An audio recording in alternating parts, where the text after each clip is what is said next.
Hello, Mark Lanier with your video thought for the day. Do you know the longest chapter in the Bible? I'll give you a hint. If you were to open a Bible to the very middle and put your finger down, you would find the right book at least. So it's in Psalms, and it is Psalm 119. It's a really cool psalm. It's got a succession of verses that start with each letter in the Hebrew alphabet. So first you have Aleph, A, then you have Beit, B, and then they skip to Gimel, which is our G, and then Dalet, D, and on it goes. It's really cool how it does that as an acrostic. But Psalm 109, verse 105 is one of my favorite passages in the Bible. It says, "Thy word is a lamp unto my feet and a light unto my path." Now, this is written before the era of flashlights. It's written before the era of certainly electricity and natural gas, coal, things that give us an ability to throw a switch and get light. And at nighttime, in unlit cities and countrysides, the idea of having a lamp or a light so that you could walk was something that was quite notable.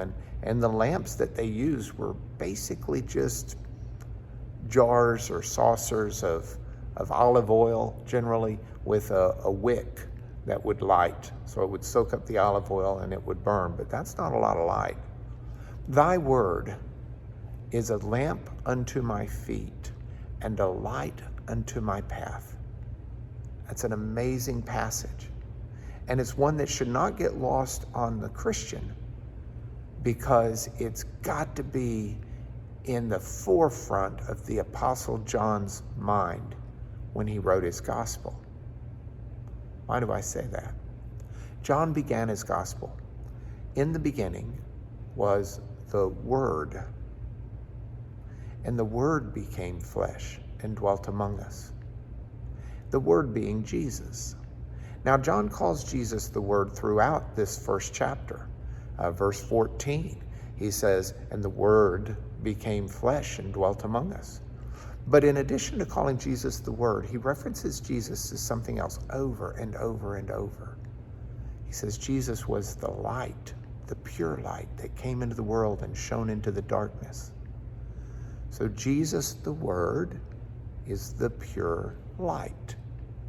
"Thy word is a lamp unto my feet and a light unto my path." Do you see how that psalm and that passage in the gospel marry up? The Word of God, Jesus, when we read and learn of Jesus, we understand better how we should live and what we should do.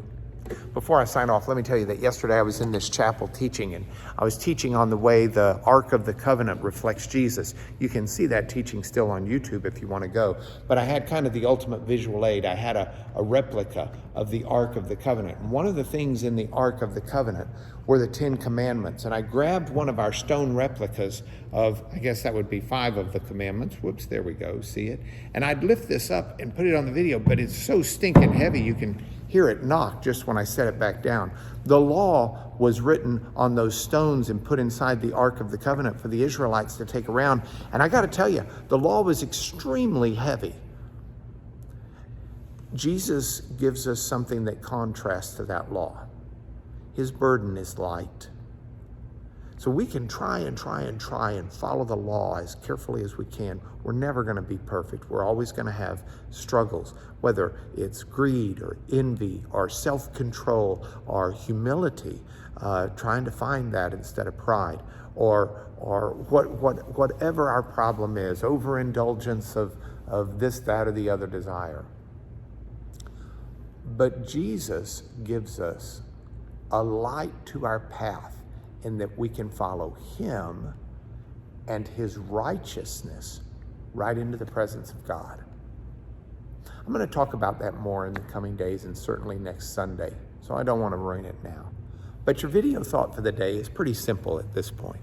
It's that find in Jesus, the Word of God, the light unto your path, the the reflection of where you should go.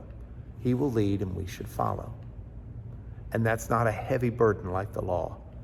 That's a light burden that we can do. God bless you. More on this as the week unfolds.